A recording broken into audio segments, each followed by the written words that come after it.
quand est-ce que vous apprenez que vous avez le cancer? Et à 8h du matin, l'hôpital me réveille et me dit de venir tout de suite. Et je demande pourquoi. On me dit parce que normalement je devrais être morte. Et quand j'arrive, j'ai même pas fini de mettre mon pied dans l'hôpital que brancard, tout ça, on me met dans une chambre isolée. Tout de suite, beaucoup d'agitation tout autour de moi. Il y a eu un incident où j'ai fait une tachycardie, c'est-à-dire que j'avais un problème cardiaque et j'ai cru ce jour-là que j'allais vraiment mourir. Et j'ai vu là pour la première fois ma mère dans tous ses états, parce que je me suis écroulée à l'hôpital et j'arrivais plus à respirer. Et à ce moment-là, on découvre que j'ai un problème cardiaque. J'étais sous morphine, je prenais une vingtaine de médicaments, on me perfusait, c'était très compliqué. Donc moi, j'avais déclaré que je n'allais pas perdre mes cheveux. J'avais la foi qui déplace les montagnes. J'ai perdu mes cheveux. Et j'ai pas bien perdu mes cheveux, c'était vraiment très moche.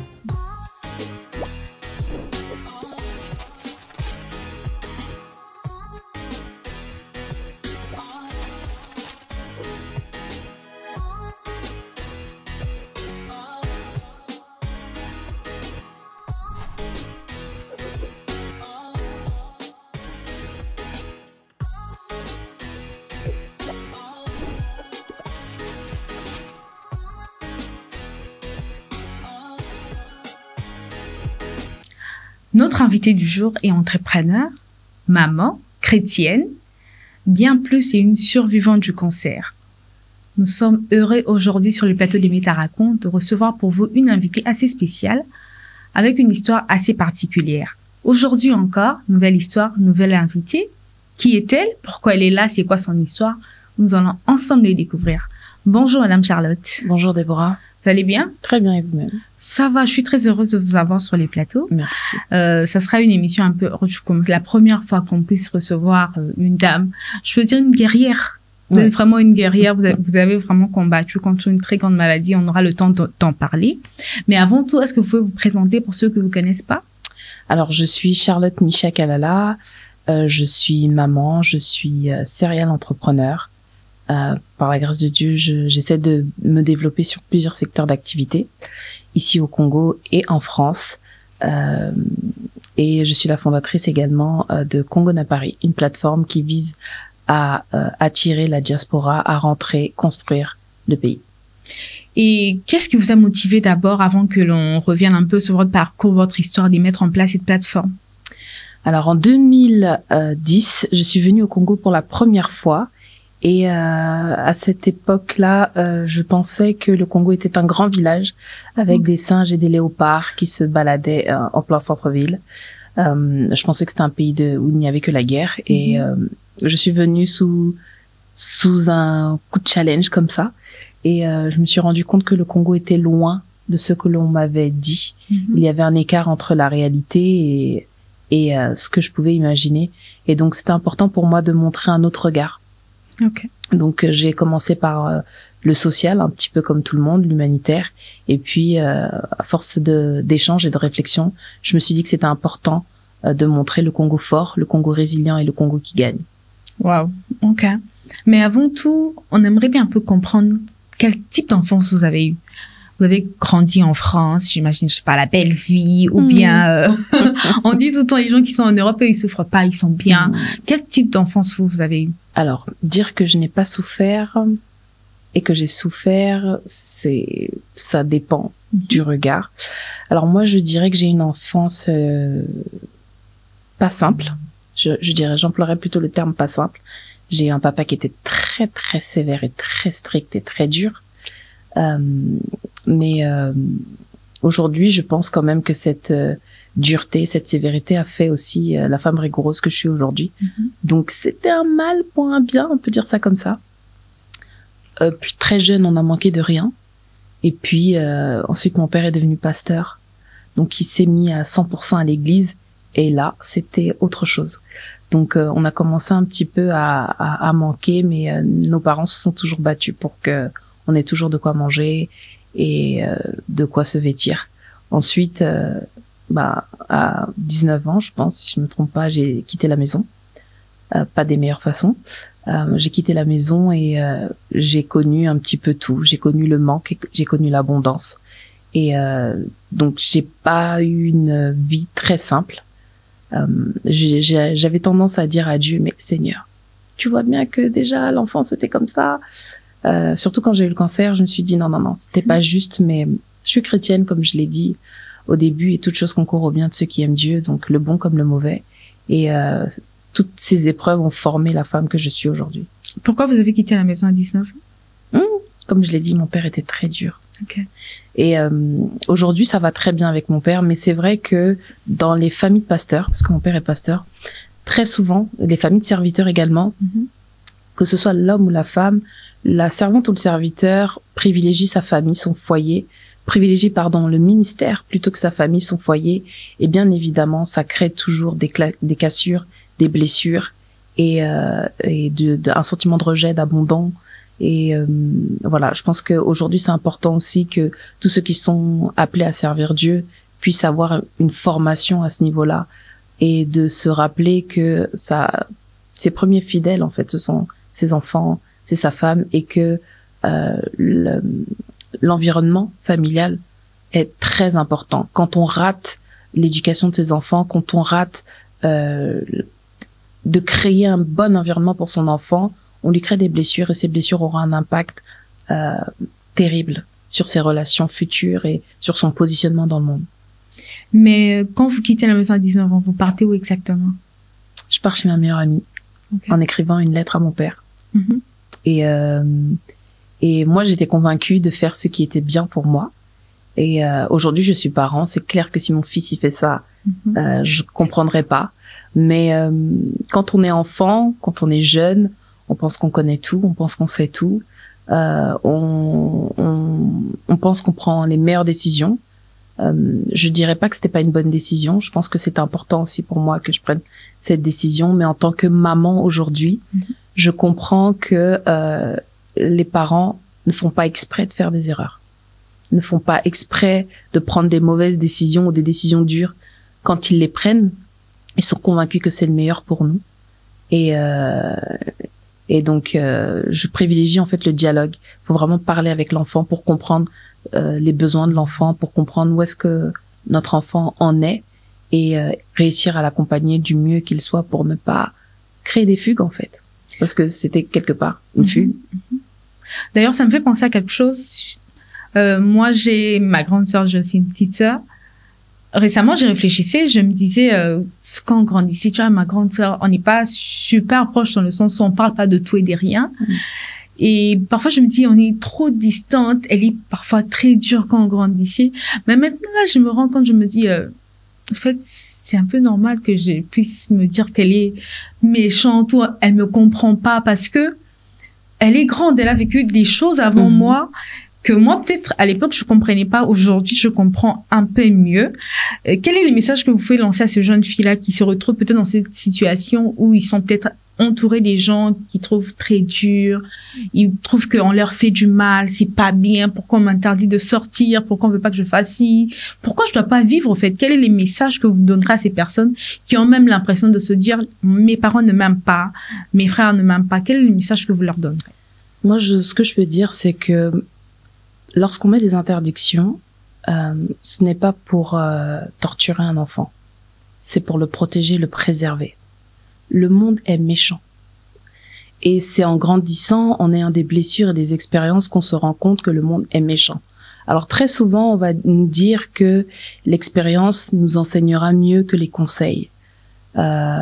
Et parfois, lorsqu'on est froid ou lorsqu'on est distant, c'est peut-être parce qu'on souffre à l'intérieur et que on n'a pas forcément envie d'exposer nos faiblesses. Et donc, on crée une carapace qui fait qu'on met de la distance pour que les gens ne connaissent pas notre niveau de faiblesse. Donc, je dirais, si vous avez le sentiment que on veut pas vous laisser faire ceci, faut pas croire. Moi, mon fils, il a 13 ans, il a déjà ce sentiment-là. Donc, et je me dis, ok, il faut dialoguer, il faut parler, il faut poser des questions, il faut savoir poser des questions avec le respect. Je pense que si tu te sens pas bien et que tu trouves qu'une situation est injuste, demande à Dieu la sagesse et puis va discuter et va dire, tu vois, la dernière fois, tu m'avais dit ça, j'ai pas compris. Est-ce que tu peux m'expliquer? Avant de dire, oui, mais je trouvais que c'était pas juste.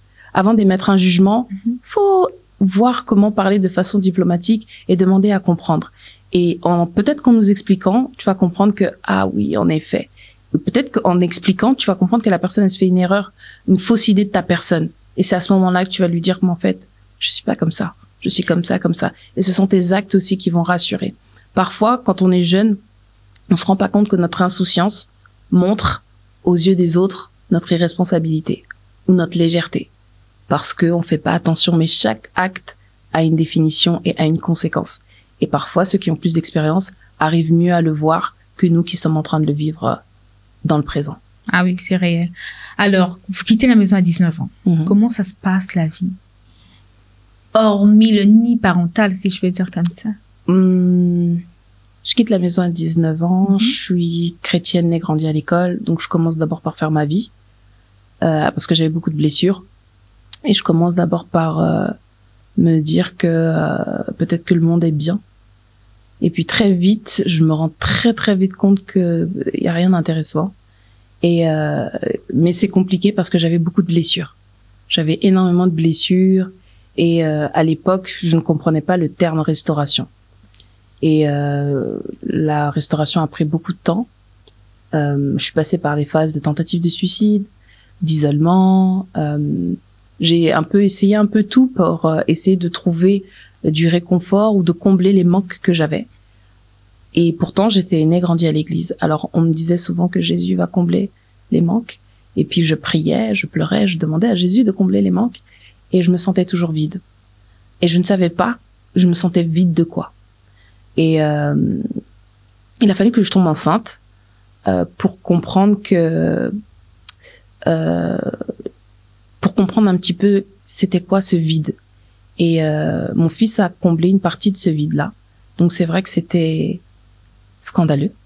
Parce que la fille du pasteur, l'aînée, c'est vrai que c'était très scandaleux, mais c'était quand même une bénédiction qui m'a sauvé la vie.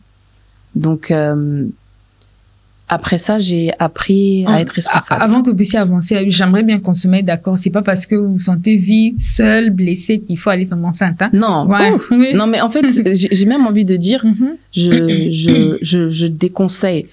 Pourquoi? Parce que quelqu'un qui est blessé blesse. L'homme ne donne que ce qu'il a.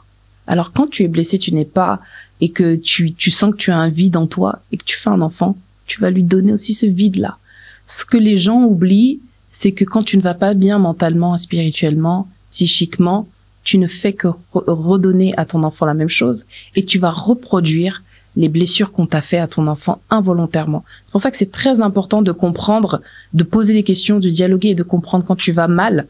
Tu vas pas mal naturellement, en fait. Donc, quand tu vas mal, il faut chercher à comprendre pourquoi tu vas mal et il ne faut pas chercher à trouver des solutions pour, je dirais pas pour aller mieux, mais à trouver des solutions pour esquiver, en fait. Donc, c'est à trouver des échappatoires. Il faut traiter ces problèmes, traiter ces douleurs. C'est difficile, mais c'est extrêmement important parce que quand on fait un enfant, on a envie que cet enfant soit heureux, soit joyeux. Mais lorsqu'on fait un enfant dans les mauvaises conditions, c'est toute une destinée qu'on est en train de biaiser et c'est dommage. Et vous étiez en train de raconter, quand vous êtes parti de la maison, grandi dans une famille chrétienne, vous avez goûté un peu au monde. Qu'est-ce que vous avez fait exactement pour aujourd'hui être capable de dire, il y a rien là-bas?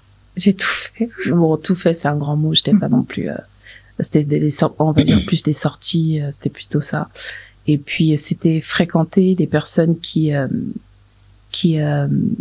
n'allaient pas forcément à l'église. Mais ce que j'ai bien aimé, c'est que Dieu était toujours avec moi. Et je me rappelle qu'un jour, on était un anniversaire en soirée et toutes mes amies étaient en train de boire.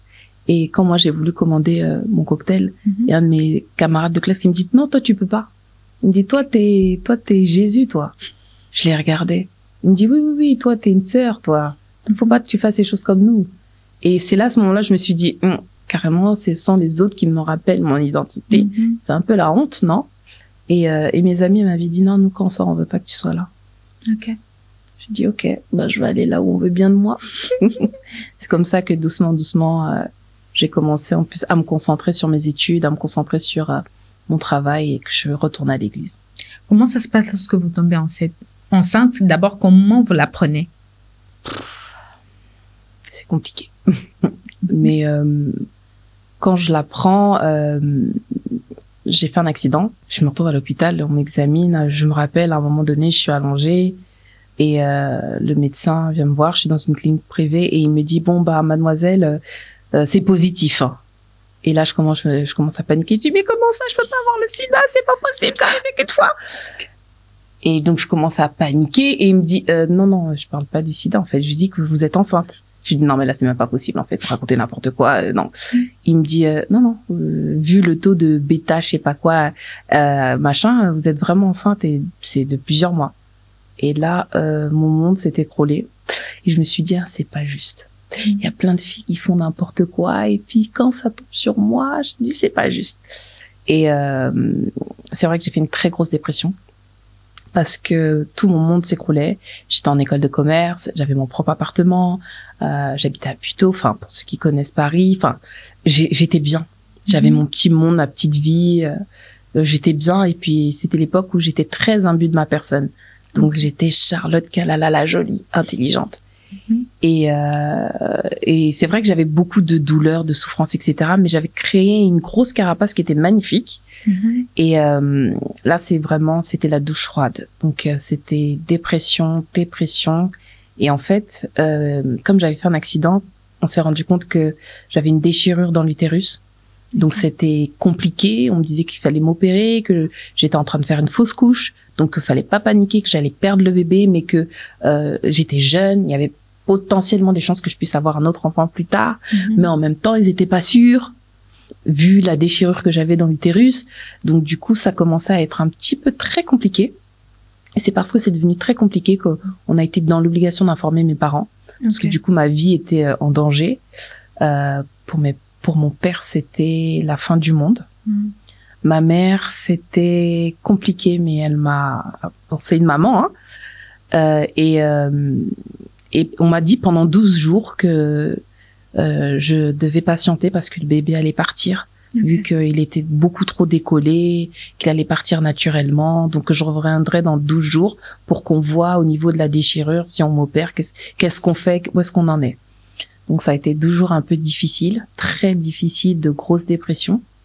Et le 12e jour, moi, quand j'y vais, je m'attends à ce qu'on me dise que, voilà, il n'y a plus de bébé, quoi que ce soit. Donc, quand j'arrive, on me fait l'échographie et puis on me dit c'est génial, et c'est incroyable. Vous croyez en Dieu?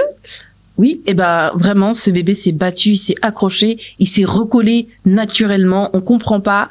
Donc, si vous voulez avorter, c'est un message. Mais si vous voulez avorter, vous pouvez toujours. Mais vraiment, cet enfant s'est battu. Hein. Je suis donc, je dis ok, c'est pas ce que j'avais prévu. C'était très compliqué. J'ai quand même pris le rendez-vous pour avorter malgré le fait que je sois chrétienne, etc. Parce que je me disais, et tout le monde me disait, tu vas gâcher ta vie, tu vas gâcher ta vie. Et puis un jour, quelqu'un m'a dit, tu sais, quand tu fais confiance à Dieu, il faut lui faire confiance totalement.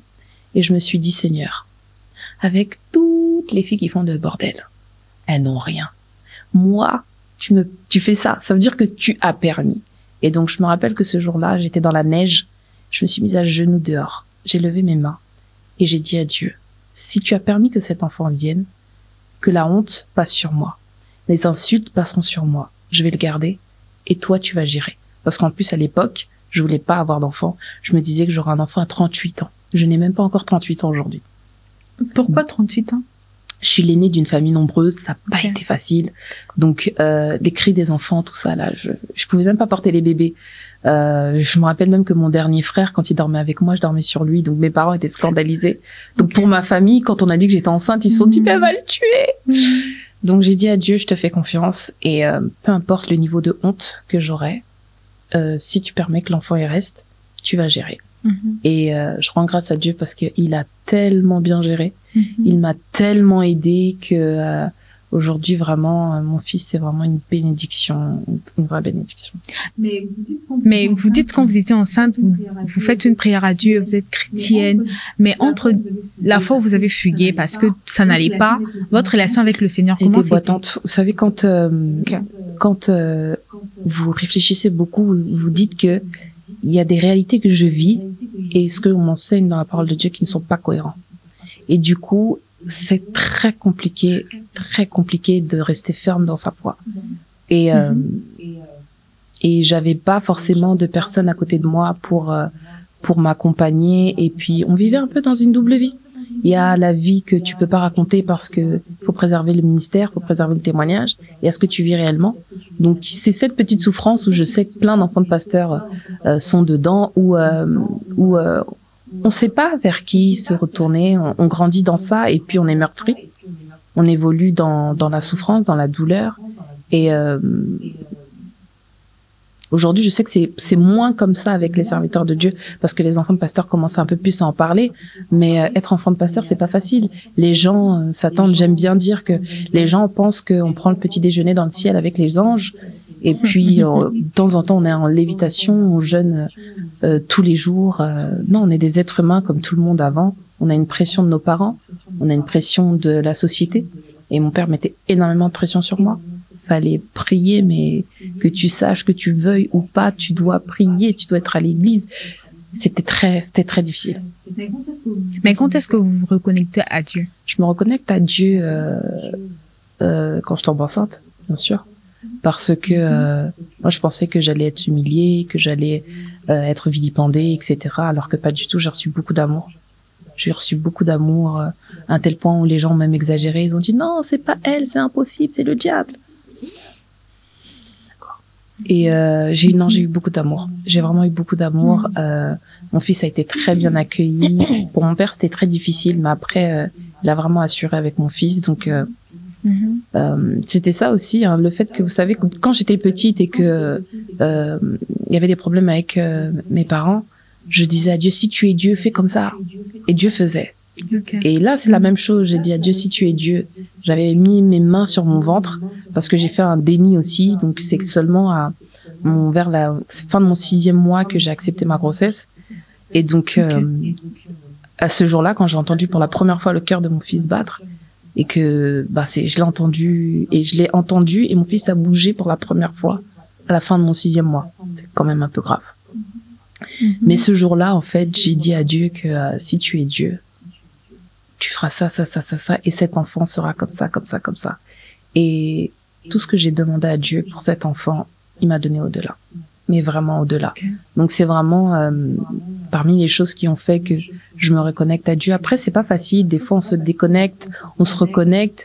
Mais en fait, je dirais même pas qu'on se déconnecte, on se reconnecte. On a des hauts et des bas parce qu'en réalité, je ne me suis jamais déconnectée de Dieu, en fait. Parce que je suis née, grandie dans ça. C'est vrai qu'à un moment donné, j'ai cherché un petit peu aussi dans d'autres religions la vérité. Mais je me suis rendu compte que la vérité dans laquelle j'étais le plus en paix, c'était dans ma foi chrétienne. Comment il s'appelle? Elijah. Elijah, on te salue. Hein. Coucou Elijah. Alors, quand est-ce que vous apprenez que vous avez le cancer? Alors, comme c'est important de parler de la transition, c'est-à-dire que donc j'ai un enfant, je vis ma vie de maman, sachant que je suis encore blessée, je suis pas restaurée du tout, donc je rajoute un enfant dans ma vie, donc avec les difficultés aussi que j'avais avec son papa. C'était très difficile, tout était compliqué, et puis en fait tu passes de jeune femme à maman directement. Donc c'est sans transition, ça arrive tout de suite, sans être préparé, rien du tout. Donc émotionnellement c'est difficile, physiquement c'est difficile, psychologiquement aussi c'est très difficile. Donc en fait j'entre et j'enchaîne des micro-dépressions. Okay. J'enchaîne des micro-dépressions, je dirais pas sans m'en rendre compte parce que j'étais très consciente, mais je me cache dans le travail, je me cache dans l'activité et ça, du coup j'amasse des blessures. Je fais pas forcément les bons choix et je prie, mais je crois entendre la voix de Dieu. Et puis après, je me rends compte qu'en fait, ce que j'entends, c'est pas ça.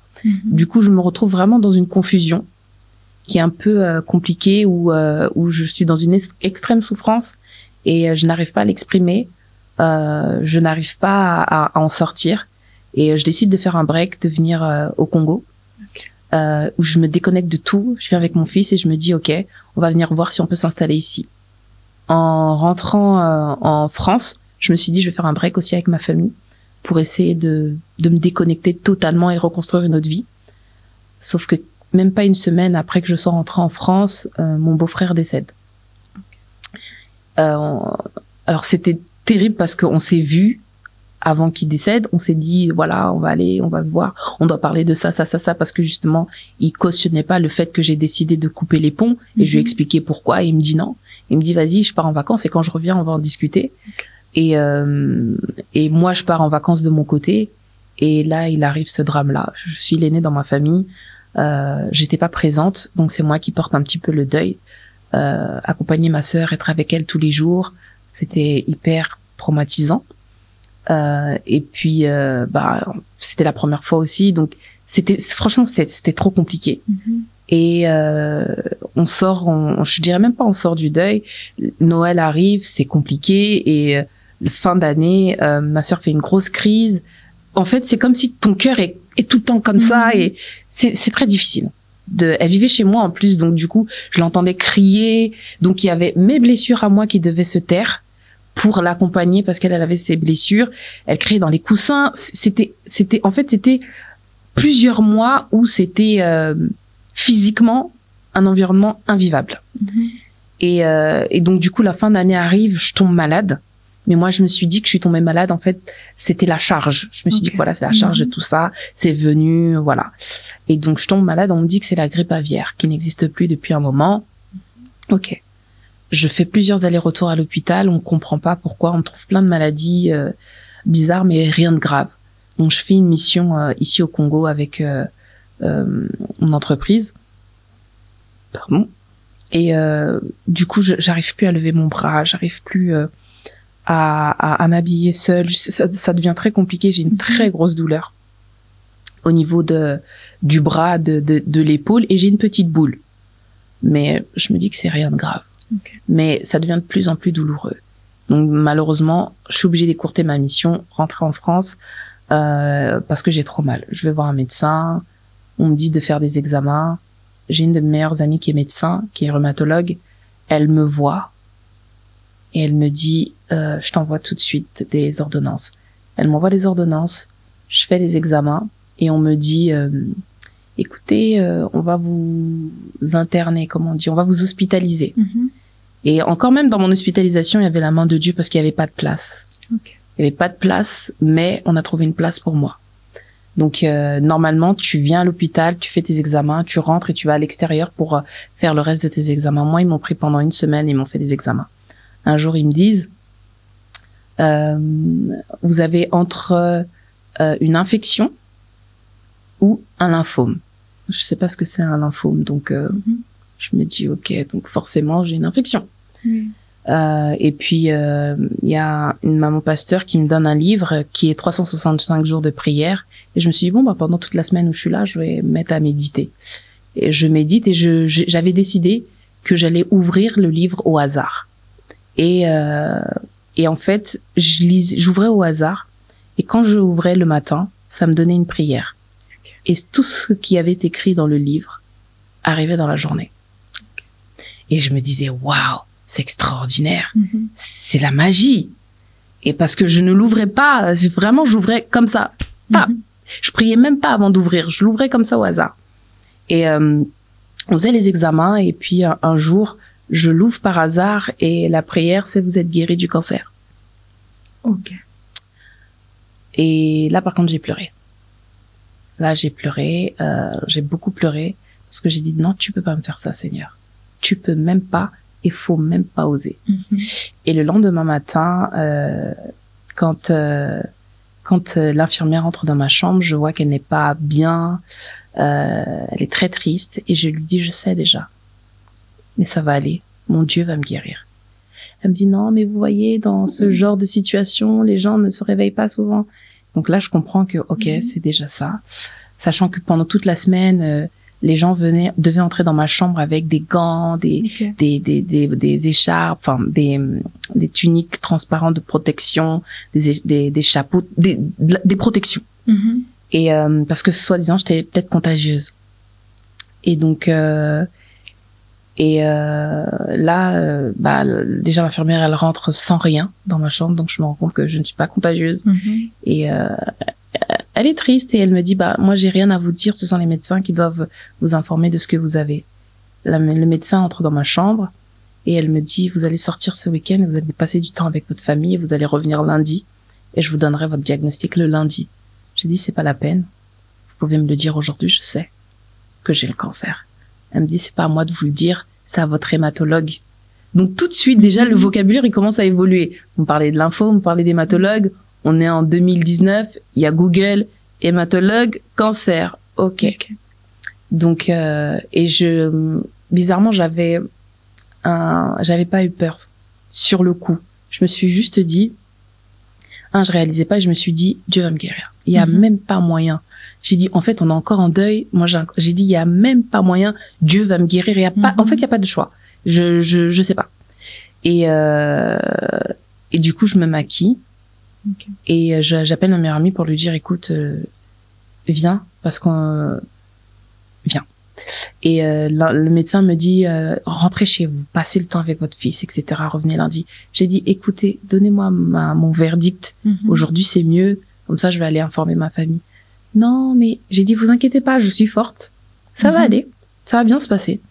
Elle me dit bon je reviens.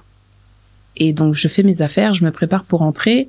Et ma meilleure amie, elle vient, elle est médecin, mais secret professionnel, elle peut pas non plus me dire quoi que ce soit et elle peut pas non plus montrer quoi que ce soit, donc elle est là. Donc je me rappelle, j'avais porté un pull blanc et j'ai mis un rouge à lèvres rouge.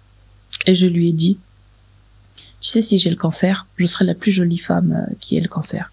Puis je ferai des partenariats pour qu'on m'offre des perruques. Je rigolais un petit peu sur ça, mais je disais non, en fait, la seule chose que j'aimerais, c'est de ne pas perdre mes cheveux. Et je commençais déjà à parler comme quelqu'un qui prenait conscience qu'elle allait avoir le cancer mais j'étais sûre que j'allais être guérie. Et puis, l'hématologue dit qu'elle peut me recevoir finalement avant de partir. Elle me reçoit, elle m'explique qu'en effet, j'ai un cancer, mais ils ne savent pas si c'est un cancer, le lymphome de Hodgkin, donc un cancer qui se guérit, ou si c'était l'autre cancer qui est incurable et donc que j'allais mourir. C'est choquant. C'est très choquant. C'est très très très choquant. Mais je me suis attachée en me disant que ce sera le cancer qui se guérit. Et je suis rentrée, j'ai annoncé à ma mère qui est restée sans émotion, rien du tout. Elle m'a dit ça va aller. Mais je sais que c'était comme un coup de couteau dans son cœur parce qu'elle accompagnait sa fille en deuil et elle accompagne une de ses filles qui peut potentiellement mourir. Voilà comment j'ai appris que j'avais le cancer. J'ai pratiquement pas de mots, c'est tellement triste au fait. Comment vous vivez ça mentalement lorsque vous apprenez que... C'est vrai que vous avez quand même la foi que vous pouvez avoir un cancer qui peut être guéri, mais vous n'avez pas peur d'une certaine manière, les cancers quand même. Dire que j'avais pas peur, en fait, c'est très bizarre. Ma mère m'a appris que la foi est incompatible avec la peur. Et donc, quand je faisais Congo à Paris, l'événement que j'organise, j'ai vécu des moments où il fallait vraiment avoir une foi extrême pour que l'argent apparaisse.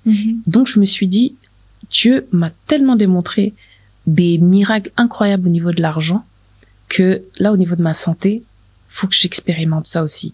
Et donc, c'était trop grave. Je me disais, moi, mon prénom, ma vie est incompatible avec le mot cancer. Et puis, c'est quelque chose qu'on connaît pas. Donc, dès que les gens autour de moi ont commencé à savoir que j'avais le cancer, tout le monde me disait, faut pas le dire, faut pas le dire, faut pas le dire. C'était comme si j'avais une maladie honteuse. Et après, il y a d'autres personnes qui m'ont dit que oui, j'ai péché, Dieu m'a frappé. Les chrétiens. Et ça, c'était vraiment très difficile. Parce que je me suis dit, mais avec tous les sorciers, les gens qui pêchent, eux, ils ont pas le cancer. Moi, ouvrez ma vie, dites-moi, c'est quoi le péché que j'ai fait qui mérite qu'on me donne le cancer? Et mentalement, j'étais pas brisée. La douleur la plus grande, c'était mon fils.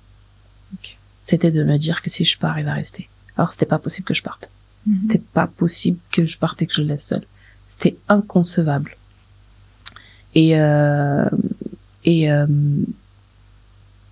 J'étais dans un état d'esprit, j'étais une machine en fait. J'étais une machine parce que c'était ok. Là, je suis en train de vivre une expérience incroyable. C'est Koh-Lanta ou je sais pas, c'est une télé-réalité, mais c'est pas ma vie. C'est la vie de quelqu'un d'autre.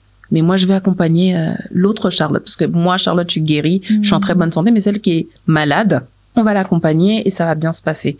C'était vraiment comme ça en fait. J'étais, je sais pas comment expliquer. Dans la maladie, j'ai vécu tellement de choses compliquées que quand on m'a annoncé, je pouvais même pas imaginer que j'allais vivre ça. Okay. Quand on parle de la vallée de l'ombre de la mort, je sais ce que c'est et même à mon pire ennemi, même si j'ai pas d'ennemi, je souhaite pas traverser ça. Mais avant tout ça, vous parlez de la période où vous avez vécu des dépressions. Vous entendez parler de la restauration, mais à l'époque, vous n'avez pas encore vécu ça. Quand est-ce que vous vivez effectivement la restauration? Avant le cancer? Comment ça se passe non, au fait? Pas du tout. Non, la restauration, elle vient bien longtemps après le cancer, mais elle a été, je dirais plutôt que il y a eu avant, il y a eu pendant, il y a eu après. La restauration, déjà la restauration, c'est une étape, c'est un processus plutôt. Et il y a eu d'abord la restauration de mon cœur et de ma relation avec mon père. Je sais que le diable, lorsqu'il veut vous détruire, il va détruire aussi vos relations avec vos parents, vos frères et sœurs. S'il sait détruire le foyer, il sait détruire votre équilibre. Et quand j'ai compris ça, j'ai essayé de faire un gros travail sur moi pour être dans la volonté de Dieu qui dit « Honore ton père et ta mère et tu vivras de longs jours ». Alors, j'ai essayé de me battre pour que même si j'étais pas d'accord, même si j'étais blessée, pouvoir toujours honorer mes parents. Et donc ça, ce processus-là a commencé comme ça. Et puis, j'avais besoin d'apprendre à me connaître. J'avais besoin d'apprendre à me connaître, j'avais besoin de connaître mes limites, j'avais besoin de connaître jusqu'où je pouvais aller. Alors, entreprendre, quand on est à Paris, ça m'a permis beaucoup vraiment de me connaître et d'avoir une autre relation aussi avec Dieu.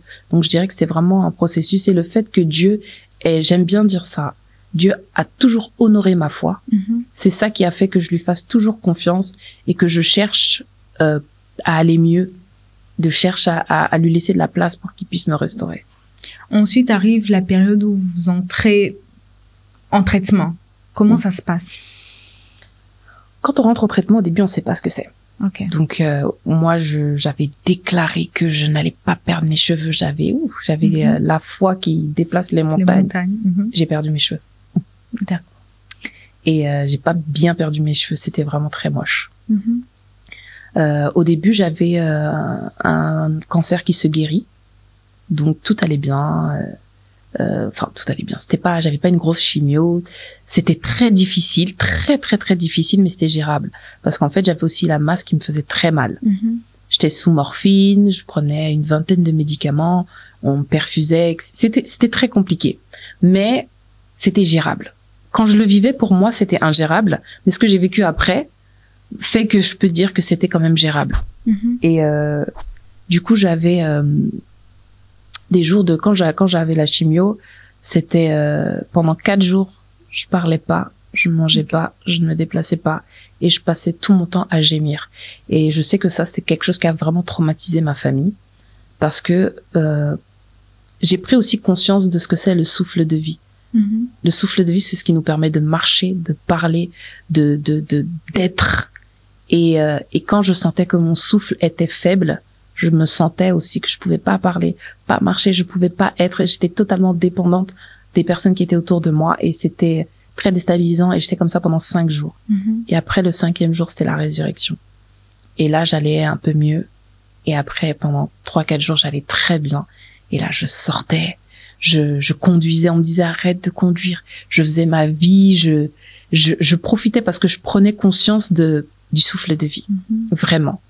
Et même les gens autour de moi, ils me disaient, ils rigolaient parce qu'ils me disaient ouais, non, toi, pendant un temps, t'es morte et après tu reviens à la vie, c'est incroyable. Et en fait, je profitais parce que je disais aux gens, vous vous rendez même pas compte. Et il y a eu un incident où j'ai fait une tachycardie, c'est-à-dire que j'avais un problème cardiaque et j'ai cru ce jour-là que j'allais vraiment mourir et j'ai vu là pour la première fois ma mère dans tous ses états parce que je me suis écroulée à l'hôpital et j'arrivais plus à respirer et à ce moment-là, on découvre que j'ai un problème cardiaque.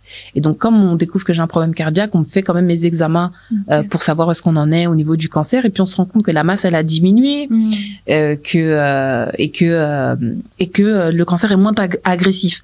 Alors, je me dis, ah, mon Dieu, est trop grand. Je vous avais dit que ça allait passer. J'étais trop contente. Je commençais déjà à proclamer, à témoigner. J'en parlais pas sur les réseaux sociaux, mais à ma famille.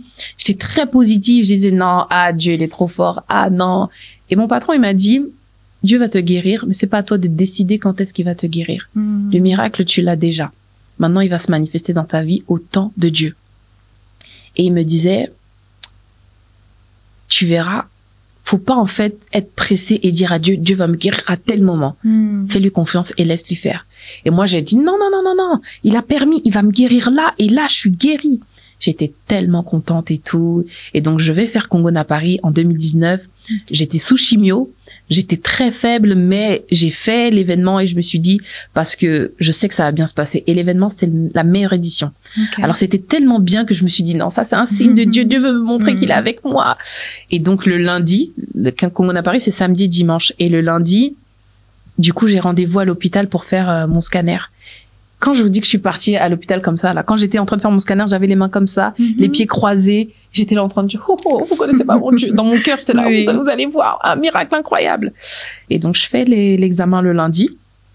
Et donc, le mardi, j'ai mes résultats. Et là, c'est la grosse douche froide. Là, mon hématologue, donc mon cancérologue, avec qui je m'entendais très bien, je me rappelle, je rentre dans son bureau et elle sort mes examens et elle s'assoit et son visage se décompose. Et elle me dit, je suis pas une bonne nouvelle. Elle me dit, non, elle avait pas sorti, elle regardait dans son ordinateur. Elle me dit, je suis pas une bonne nouvelle, ça s'est aggravé. J'ai dit, non, c'est pas possible. Elle me dit, je vais imprimer. Et donc, quand elle part imprimer, je commence à parler en langue, à prier. Je dis que c'est là le miracle. En fait, elle va voir le miracle aussi. Quand elle va revenir, les résultats auront changé. Elle revient et non, les résultats n'ont pas changé. Le cancer est 9 fois plus fort. Il n'a pas changé de taille, mais il est 9 fois plus fort. Et donc, on doit me donner une chimio qui est extrêmement forte. Et donc là, c'est comme si en fait, on a divisé mon corps en deux. J'ai eu une grosse crise de panique. J'ai pleuré, j'ai crié parce que je me disais déjà là, je passais dans la vallée de l'ombre de la mort. Et là, on m'informe, sachant que c'était une chimio tous les 15 jours. Et là, on m'annonce que je vais passer 4 jours d'affilée de chimio avec un jour de pause plus un 5e jour de chimio. Et donc là, je me suis dit, je vais pas y arriver.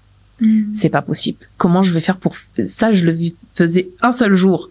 Ça me tuait pendant 4 jours. Pendant 5 jours, pratiquement pendant une semaine, j'étais pas au top. Et donc là, on va me dire, je vais faire ça pendant 4 jours. J'ai dit non. Et là, mon patron, il me dit, comment tu veux avoir un bon témoignage? Tu dis que oui, que Dieu t'a dit que cette maladie, c'est pour la gloire de Dieu, que c'est pas pour la mort. Comment tu veux avoir un bon témoignage si tu sais pas c'est quoi la chimio? Non, c'est Dieu qui veut creuser ton témoignage. Et puis, quand je sors de l'hôpital, il y a une amie qui m'appelle. Je suis en train de suffoquer. Elle me dit, qu'est-ce qui se passe? Je lui dis, la chimio, je lui raconte. Elle me dit, tu te calmes. Quand tu as eu le cancer, qu'on nous a informé que tu as eu le cancer, on t'a tous appelé, on était tous en train de respirer. Charlotte, qu'est-ce que tu nous as dit? Tu nous as dit de nous arrêter? Tu nous as dit qu'il fallait avoir la foi? Tu nous as encouragés? Tu nous as dit que tu allais vivre? Maintenant, il y a une petite épreuve devant toi, c'est toi qui paniques. Ah non, Charlotte, tu n'as pas le droit. En fait, j'ai ravalé mes larmes parce que je me suis dit, bon, c'est vrai, hein, quand même. Toi aussi, Charlotte, ressaisis-toi. Et donc, je me suis dit, Seigneur, je te fais confiance. En même temps, dans la maladie, j'ai vécu pas mal de choses où je faisais que de vomir. J'ai parlé à mes intestins, j'ai parlé à mon corps, j'ai décrété, et j'ai dit à mon corps, tu vas t'arrêter, tu vomis plus. Et j'ai arrêté de vomir. Juste comme ça, parce que j'ai regardé une vidéo et j'ai dit, voilà, je vivais dans un monde vraiment compliqué. Et Et je passe la deuxième chimio qui est catastrophique. Là, vraiment, les médecins venaient sur ma chaise et me disaient « Oh, mais vous êtes encore en vie !» Oh, wow. Excusez-moi, parce que des gens comme vous, ça peut l'arriver, ils peuvent partir à tout moment. Donc, j'ai vécu vraiment des moments très maladroits. Peut-être qu'on en parlera après ou voilà. À l'hôpital, j'ai vécu des épisodes très critiques où les médecins disent elle va pas faire la nuit. C'était vraiment, j'ai vraiment vécu des moments critiques et le moment où j'ai eu ma guérison là, c'était vraiment pour ceux qui regardent des films Amityville. Vraiment les films de sorciers, de bizarres qu'on voit là, j'ai vraiment vécu ça à l'hôpital. Et mais le Seigneur s'est glorifié, donc je peux que lui rendre grâce pour ça. Mais pendant le moment où vous étiez en train de faire votre deuxième chimio, au-delà du fait que les médecins pouvaient se dire, ah, vous êtes encore en vie, mais vous-même, est-ce qu'il est déjà arrivé un moment où vous avez senti, aujourd'hui, je pars? Ouais. Aujourd'hui, oui. Ouais. Déjà, il y a un épisode que j'ai vécu, en fait, je suivais une jeune femme sur les réseaux sociaux qui est une grande servante de Dieu, qui avait aussi le cancer. Le jour où elle est décédée, j'ai dit, moi, je veux partir. Elle est sainte. Moi, je suis pas sainte. Elle est partie, non, moi, je veux partir. Et là, ce jour-là, j'ai vraiment eu peur parce que j'ai compris ce que ça voulait dire. Je m'abandonne totalement à toi. Je me livre totalement à toi. Ça veut dire que j'abandonne même ma volonté de vivre à Dieu. J'abandonne même ma volonté d'élever mon enfant à Dieu. Et je lui dis, fais ce que tu veux. Toutefois, mon désir est de vivre et non, je ne mourrai pas, je raconterai les œuvres de l'Éternel. Donc, ça, c'est le moment où j'ai compris que ma vie ne m'appartenait pas. Et là, ça a été très, très difficile parce que je me suis dit, je peux partir et mon fils va rester seul et puis ce sera la vie. Et ça, c'était la première fois. La deuxième fois, c'était un jour, la chimio était beaucoup trop lourde et je n'arrivais plus. La vérité, j'arrivais même pas à prendre mes médicaments, donc ce sont aussi beaucoup les plantes qui m'ont aidée parce que je les vomissais et parce que j'avais plus de force. J'étais devenue squelettique. Et un jour, j'ai dit, Seigneur, j'en peux plus, prends-moi. Et j'ai beaucoup pleuré ce jour-là et je reçois un message comme par hasard d'un de mes amis sur mon téléphone qui m'envoie un message d'encouragement et qui me dit, je sais que ce que tu traverses, c'est difficile, mais prends courage. Et au lieu de dire, ah, le Seigneur m'a répondu, je m'énerve en fait sur lui. Et je lui dis, tu comprends pas ce que je suis en train de traverser, prends courage. Tu sais, c'est quoi le courage? Est-ce que tu penses que j'ai besoin du courage?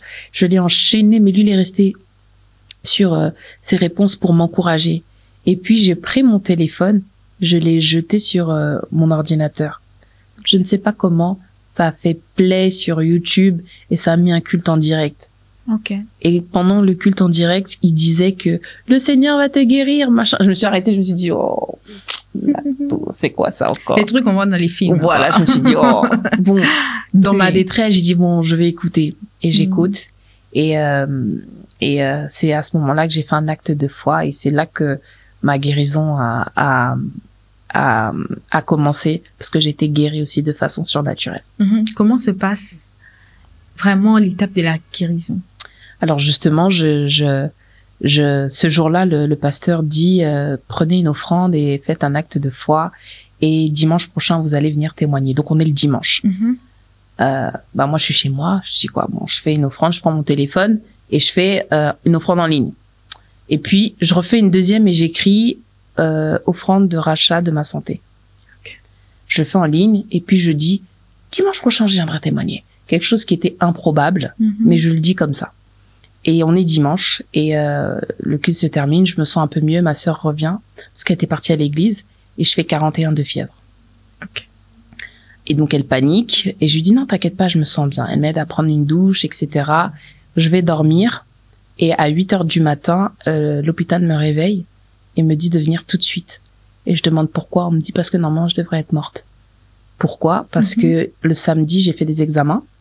Tous les 2-3 jours, j'avais une infirmière qui passait. Donc, elle a pris mon sang et ils ont eu les résultats au laboratoire à 6h du matin.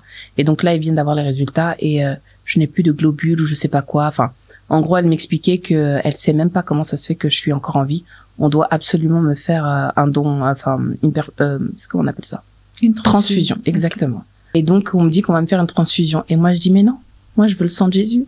Et là, je suis à l'hôpital, on me dit, madame, venez, prenez toutes vos affaires. Et ce qui était très maladroit, c'est ça. Prenez vos affaires, par contre, vous allez venir, mais on ne sait pas si vous allez sortir. Je me dis, mais comment on peut dire ça à quelqu'un?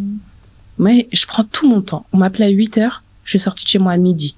Okay. Je prends tout mon temps, je vais à l'hôpital et je me dis que ça va aller.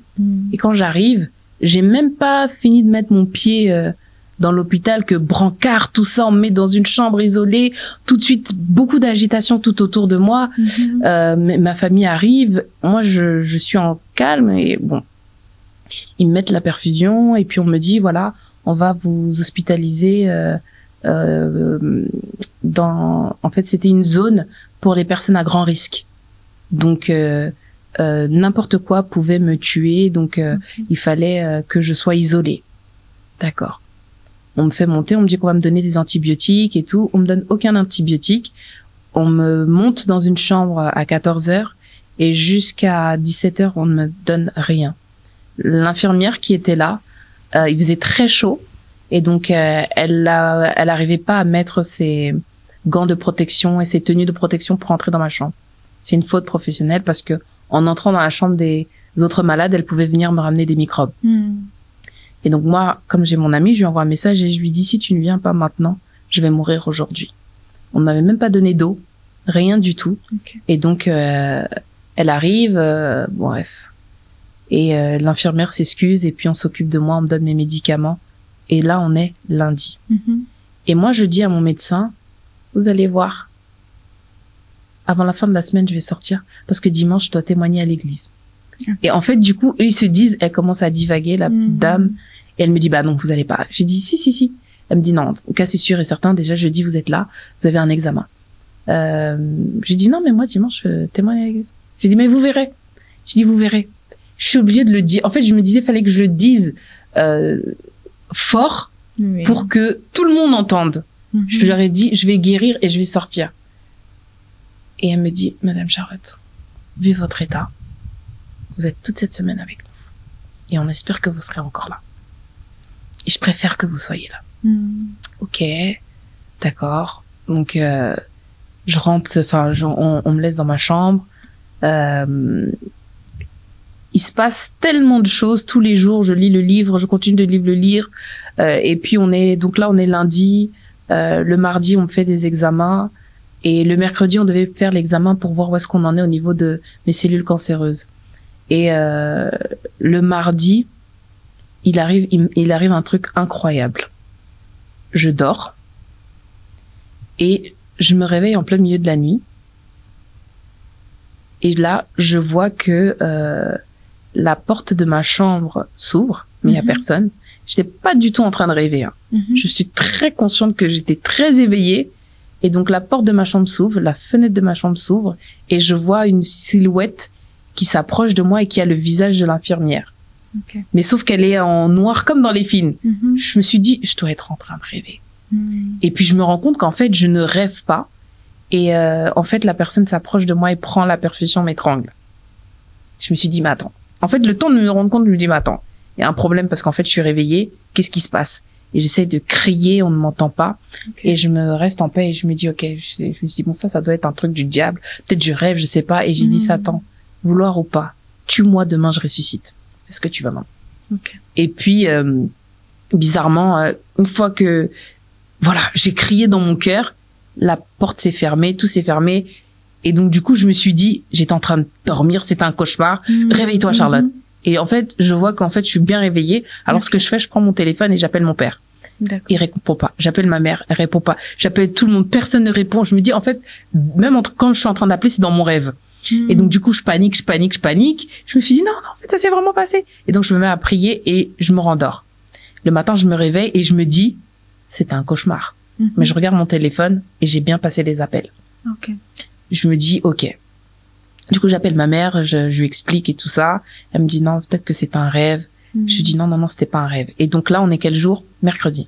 Et je dois faire mon examen. Et le mercredi, l'infirmier arrive et il arrive avec mon fauteuil roulant pour aller faire mon examen parce que je ne marchais pas. Et juste au moment où il met le fauteuil roulant devant la porte, je commence à vomir quelque chose de vert. Okay. Alors, il faut savoir que je ne buvais que de l'eau et du sirop et de l'eau et du coca. C'est la seule chose que j'arrivais à boire parce que, enfin, je buvais que du coca parce que j'arrivais pas à boire l'eau normale. Je trouvais que ça avait un goût et je pouvais pas prendre de sucré. Okay. Donc, je prenais que du coca zéro. Donc, normalement, mon vomi devait être marron. Mm-hmm. Et donc là, le vomi est vert jaune. Et il y a un petit truc dedans. Et donc, il panique. Donc, je vois carrément ça court, ça vient dans ma chambre. On me dit que non, je peux plus aller, il faut qu'on commence à examiner. C'est quoi? J'ai dit, je peux plus aller où? Dire faire mon examen pour savoir où est-ce qu'on en est. On va reporter ça la semaine prochaine. J'ai dit, ah non. Ah non. J'ai dit, on va faire, non, vous n'êtes pas en état de faire un examen. J'insiste, je supplie le médecin. Il me dit, dans ce cas, on va le faire dans 1 heure. On va d'abord prendre le vomi, on va aller analyser. Et donc, dans 1 heure, ils reviennent, ils me disent rien par rapport à ça.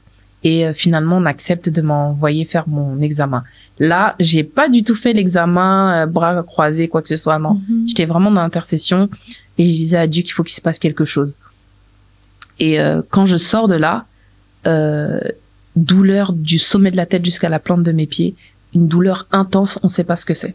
Okay. Et donc du coup, faut qu'on me fasse des scanners, etc. et tout. Et la douleur ne part pas. Et ils me disent c'est quand on a le cancer, c'est les choses qui arrivent. Et donc on me fait des scanners, on sait pas trouver. Et donc là, on est mercredi. Et donc le jeudi, résultat de mes examens. Et le médecin arrive dans ma chambre, il me dit écoutez, on n'a pas encore les résultats, mais le peu qu'on a, c'est pas mal. Okay. C'est pas mal. En tout cas, vous n'avez plus aucune douleur plus aucune douleur et votre infection elle est partie. Je dis c'est super. C'est super. C'était une infection de quoi? En fait, on sait pas. Vous m'avez traité comment?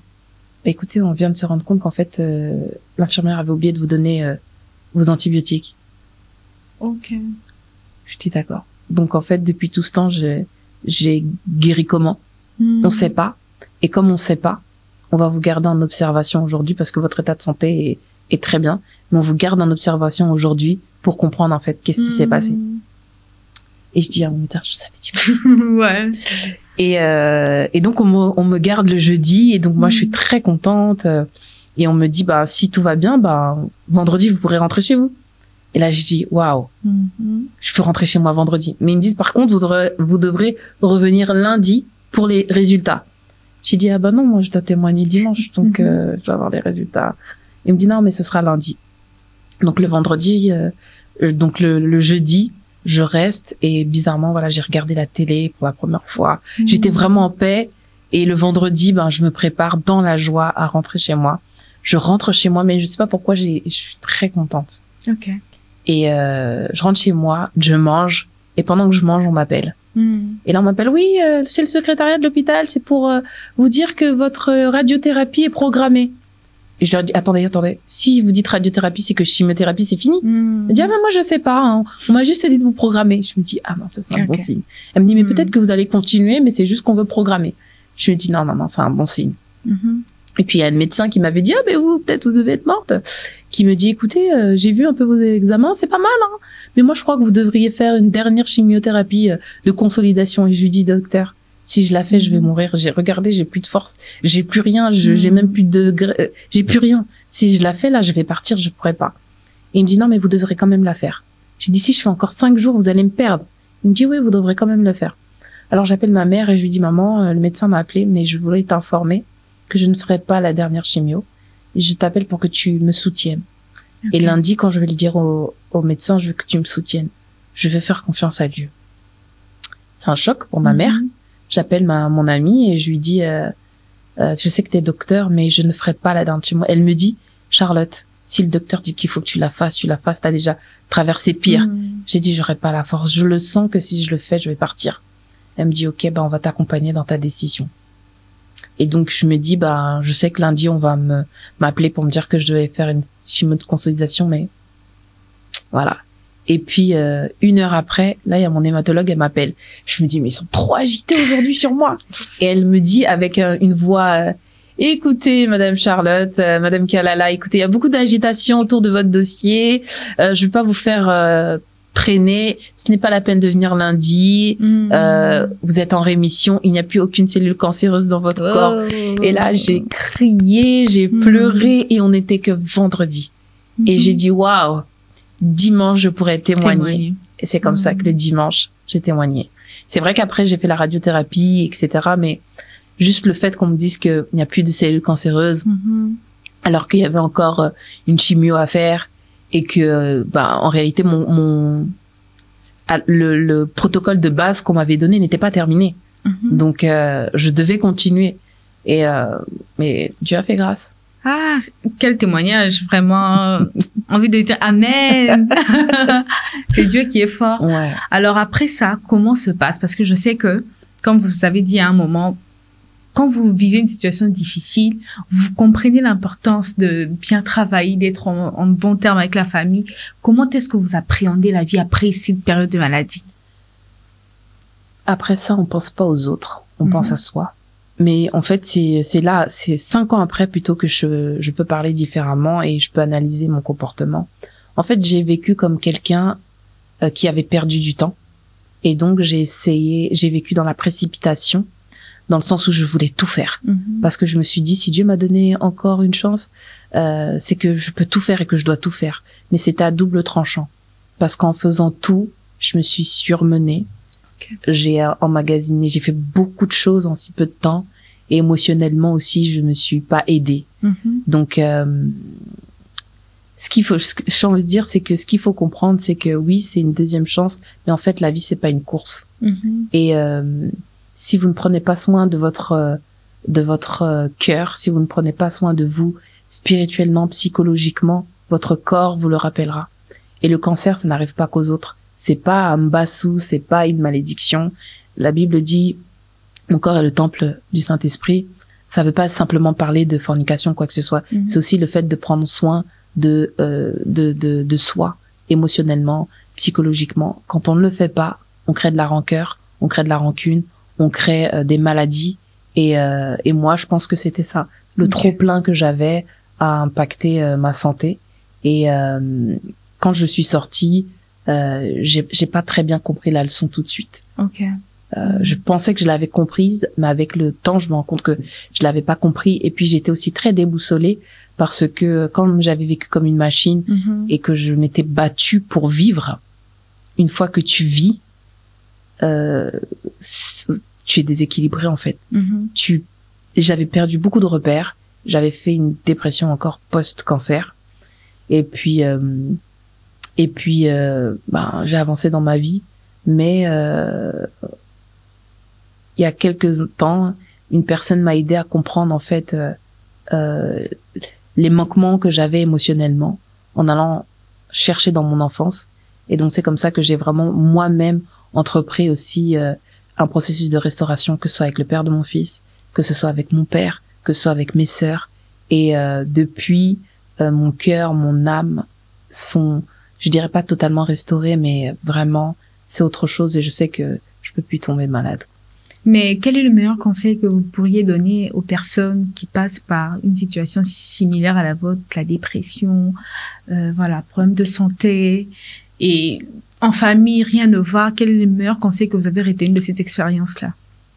J'ai retenu que la vie ne s'attaque qu'aux vaillants.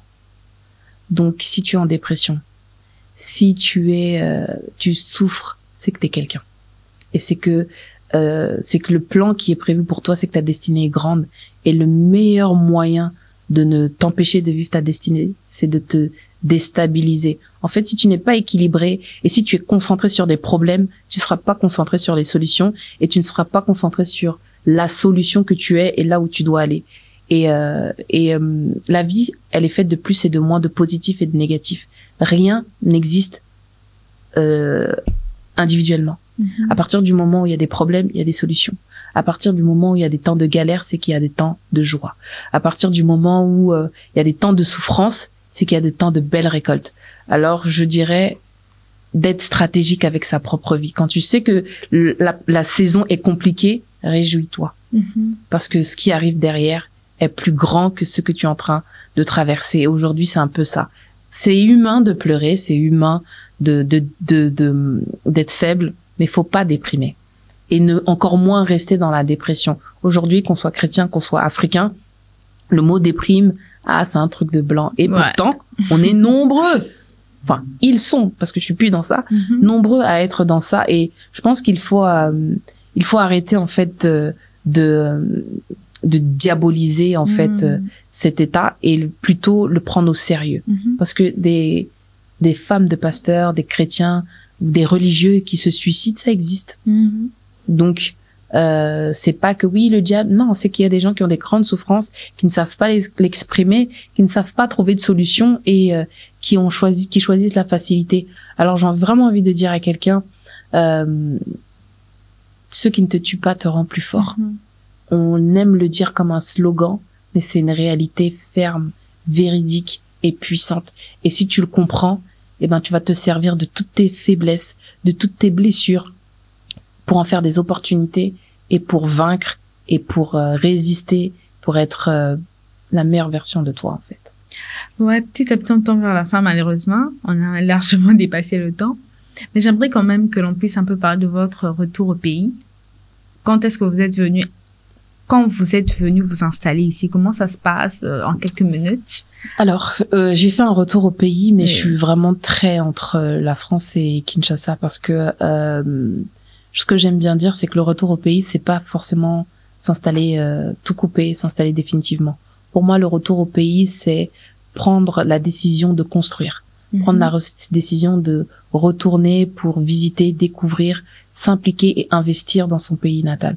Donc moi, j'ai pris cette décision-là en 2021 et je dirais pas que c'était difficile parce que j'ai préparé mon retour pendant plus 11 ans. Ok.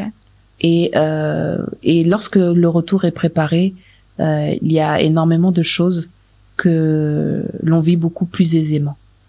Parce que j'ai rencontré beaucoup de personnes qui ont une très mauvaise expérience, mais moi heureusement, j'ai une très belle expérience de ce retour. Okay. En fait.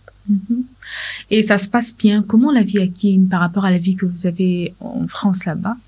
C'est totalement différent. On n'a pas de boîte aux lettres. C'est quelque chose de... Ouais. On n'a jamais eu ça d'ailleurs. Mais c'est différent déjà d'être dans son pays, en termes de climat, en termes d'environnement, en termes d'énergie. C'est autre chose.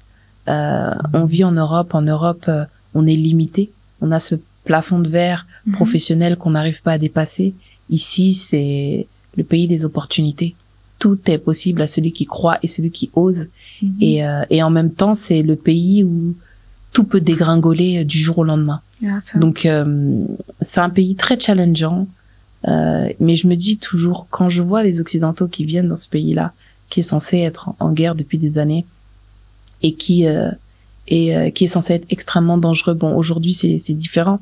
Mais quand je vois les Occidentaux qui sont là depuis des années, je me dis qu'ils sont pas fous pour venir avec femmes et enfants dans un pays catastrophique. Donc, s'ils viennent et qu'ils arrivent à être épanouis et que certains pleurent pour ne pas quitter, c'est que il y a une information que nous, les enfants du pays, on ne sait pas. Il y a une vision, il y a un volet qu'on ne nous dit pas. Et je pense qu'en fait, qu'on ne connaît pas bien notre pays et qu'on ne connaît pas bien son potentiel et qu'on ne sait pas comment le saisir. Alors aujourd'hui, c'est ça mon challenge, c'est mieux le connaître et apprendre à saisir les opportunités qui s'offrent. En parlant d'opportunités, vous gagnez bien votre vie ici, hein? Ça se passe bien, financièrement, bien sûr. Je pense qu'on quitte pas la France pour venir s'installer avec un enfant au Congo si on se retrouve pas. Alors, merci beaucoup d'avoir répondu présent à l'invitation. C'était vraiment un réel plaisir. Mais avant que l'on puisse finir, est-ce que vous avez un mot de la fin? J'aimerais bien que votre conseil puisse aller dans deux aspects. D'abord, au niveau de la famille qui accompagne les personnes qui vivent des situations difficiles, que ce soit la dépression, tout comme la maladie. Quel est le conseil que vous donnerez à ces personnes-là qui accompagnent les membres de la famille qui vivent ça? Mais aussi, le deuxième volet de conseil, c'est à ces personnes qui vivent eux-mêmes ces situations difficiles. Alors, pour les personnes qui accompagnent, je dirais que ne venez pas avec un état d'esprit de pitié, de mawa-mawa. Parce que l'énergie que vous apportez, c'est l'énergie qui va permettre à cette personne d'avancer et de se battre. Soyez positif. Il n'y a aucun intérêt à accompagner dans la pitié. Mais au contraire, accompagnez-les par des encouragements et en restant positif. Parce que la médecine dit que 70% de la rémission est psychique. et mentale. Donc 30% uniquement médical. Donc c'est votre amour, c'est votre temps, c'est votre générosité, c'est votre patience et c'est votre positif qui va aider votre proche à guérir. Et pour les personnes qui sont dans la maladie, je dirais que peu importe le diagnostic des médecins, il y a un médecin des médecins et c'est Dieu. Et c'est pas parce qu'on a dit que c'est fini que ça veut dire que c'est fini. Il existe la médecine, il existe les plantes, il existe la foi et le miracle est possible. Merci beaucoup pour ces précieux conseils. Je sais que cela aidera beaucoup de personnes. Alors, c'était pour moi un réel plaisir, encore une fois, d'être avec vous. N'hésitez pas de dire en commentaire le conseil que vous avez plus aimé et aussi si vous avez des questions à poser à Madame Charlotte, n'hésitez pas à l'écrire, elle est accessible sur ses réseaux, je pense. Alors, écrivez-la, je pense qu'elle sera très heureuse de vous accompagner. Aujourd'hui, elle accompagne des personnes qui souffrent du cancer, qui ont souffert du cancer, que ce soit psychologiquement, que ce soit physiquement. Je pense que vous avez des orientations même à donner à ceux qui traversent cette période-là. Alors moi, je vous dis à dimanche prochain pour une nouvelle émission avec un nouvel invité. À très bientôt.